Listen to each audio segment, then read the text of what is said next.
Je vous accueille dans ma bibliothèque pour vous parler le plus directement de ce qui compte pour moi à ce moment. Voyez-vous, toute vie est un voyage.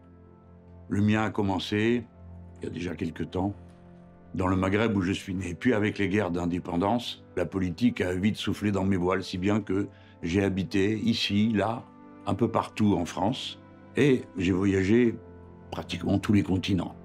J'ai pu voir à quel point les êtres humains sont chacun bien différents les uns des autres, mais en même temps, ils sont tellement semblables par leurs besoins d'amour, d'entraide, de fraternité. Toute la philosophie politique de ma vie peut se résumer dans un objectif: construire l'harmonie des êtres humains entre eux et avec la nature.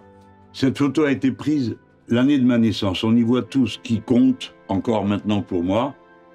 Paris, notre capitale, les travailleurs sans lesquels il n'y a aucune richesse produite dans ce pays, le drapeau qui nous lie tous à la patrie commune, et puis la Tour Eiffel, ce monument de l'inventivité et l'ingéniosité des Français. Ce peuple qui travaille et produit toutes les richesses, comme il a été malmené au cours de ces 5 années de présidence, en très peu de temps, beaucoup de choses peuvent changer profondément.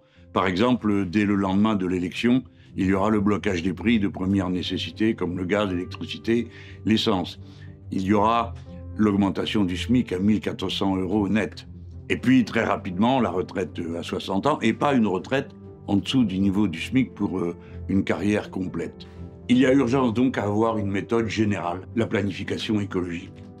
Il est urgent de prendre les mesures de protection, par exemple de la biodiversité, c'est-à-dire du vivant. Et ça, c'est la grande idée qui nous mènera. Le sort de la planète se joue dès à présent. Le cycle de l'eau, le climat, tout est en cause. Toutes les alertes sont lancées. Alors maintenant, il faut agir. Et il faut agir vite. Bifurquer, c'est-à-dire changer notre manière de produire et notre manière de consommer. Mais autant dire les choses comme elles sont. Si vous voulez que ça change, il faut qu'il y ait une rupture dans la façon de gouverner, dans la façon de participer au pouvoir pour le peuple, dans la façon de produire. Depuis 1958 et la Ve République, comme notre peuple a changé. Il est donc temps qu'on élise une assemblée qui ne fera que cela. Établir les règles de fonctionnement des nouvelles institutions. Mais elle devra aussi fixer les nouveaux droits de notre temps, comme le droit de mourir dans la dignité, ou bien la règle verte, c'est-à-dire une règle de protection de la nature. Mes chers compatriotes, pendant toute cette campagne électorale, j'ai fait autant que j'ai pu, tout ce que j'ai pu, pour que l'on parle de programme.